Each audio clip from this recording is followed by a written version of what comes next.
دل کر رہا تھا کہ بس اسے باہوں میں بھر کر دیوانہ وار چوم لوں، لیکن شاید مسکان برا مان جائے گی۔ میں مسکان کے پاس کچھ دیر اور رکنا چاہتا تھا۔ میں اپنے جذباتوں کو مزید اور نہیں روک پا رہا تھا۔ میں نے مسکان سے کہا، میں گھر جا رہا ہوں، تم پلیٹ لے کر آ جانا۔ میں نے سرد بھری نظروں سے مسکان کو دیکھا اور پھر اداس چہرے کے ساتھ گھر چلا آیا۔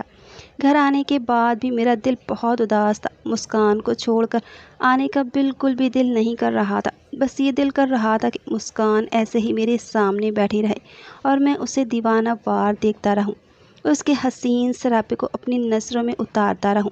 مسکان کا حسین حسن میرے دل و دماغ پر چھا گیا تھا۔ آج مسکان کچھ زیادہ ہی مجھے حسین لگی۔ میں کمرے میں گیا اور اپنی کتابیں اٹھائیں اور پڑھنے بیٹھ گیا۔ میرا پڑھنے کا بالکل بھی دل نہیں لگ رہا تھا۔ کتاب کے ہر ایک پیج پر مسکان کا چہرہ نظر آ رہا تھا۔ میں گھنٹوں تک ایسے ہی کتابوں کو دیکھتا رہا اور پھر شام ہو گئی۔ شام کو امی میرے پاس آئیں اور پوچھنے لگی، سلمان آج کھانے میں کیا کھاؤ گے؟ میں نے کہا، امی جو آپ کا دل کرے بنا لیجیے۔ کیا ہوا سلمان بیٹا، آپ کی طبیعت ٹھیک نہیں ہے کیا؟ نہیں امی، میں ٹھیک ہوں، بس تھوڑا پڑھائی کا پریشر ہے۔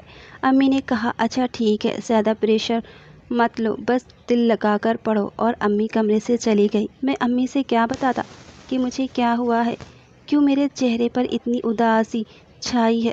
پھر امی نے رات کے کھانے کے لیے پوچھا تو میں نے کہا، ٹھیک ہے امی، میں آتا ہوں۔ میں کھانے کے لیے گیا، کھانا کھایا اور پھر اپنے کمرے میں آ گیا۔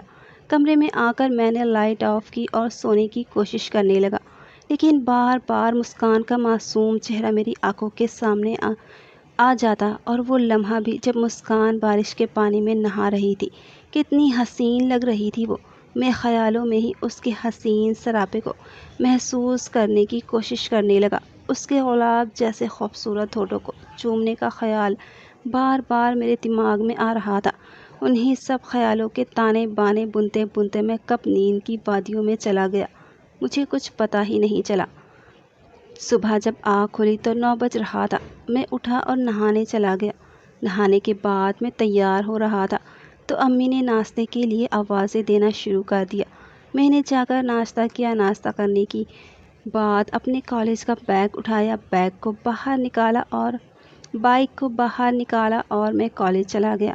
ہمارے امتحان بہت نزدیک تھے۔ مسکان اور میری بہن خوشبو کے بھی امتحان ہونے والے تھے، جس کی تیاری کے لیے وہ انسٹیٹیوٹ جاتی تھی۔ انسٹیٹیوٹ گھر سے کافی دور تھا۔ آج خوشبو کی طبیعت کچھ ٹھیک نہیں تھی تو مسکان کو اکیلے ہی انسٹیٹیوٹ جانا پڑا۔ موسم بہت خراب تھا اور مسکان کو آنے میں بھی کافی دیر ہو گئی تھی۔ وہ ابھی تک گھر واپس نہیں آئی تھی۔ اس کی امی بہت پریشان تھی۔ مسکان کا بھائی اور ابو بھی گھر پر نہیں تھے، وہ اس وقت دکان پر تھے۔ جب میں کالج سے گھر پہنچا تو مسکان کی امی میری امی کے پاس ہی بیٹھی تھی اور کافی فکر مند بھی تھی، کیونکہ ابھی تک مسکان گھر واپس نہیں آئی تھی۔ بارش کافی تیز ہو رہی تھی، شاید اسی وجہ سے مسکان کو آنے میں دیر ہو رہی تھی۔ میں نے امی سے پوچھا، امی سب خیریت ہے؟ آپ لوگ اتنی پریشان کیوں لگ رہی ہیں؟ تو امی نے بتایا کہ آج خوشبو کی طبیعت ٹھیک نہیں تھی، مسکان اکیلے ہی انسٹیٹیوٹ چلی گئی اور شام ہونے کو آئی ہے، ابھی تک گھر واپس نہیں آئی۔ میں نے ان کو تسلی دیتے ہوئے کہا، بارش کافی تیز ہو رہی ہے، شاید اس وجہ سے سواری نہیں مل رہی ہوگی۔ آپ لوگ کہیں تو میں مسکان کو لینے انسٹیٹیوٹ چلا جاتا ہوں۔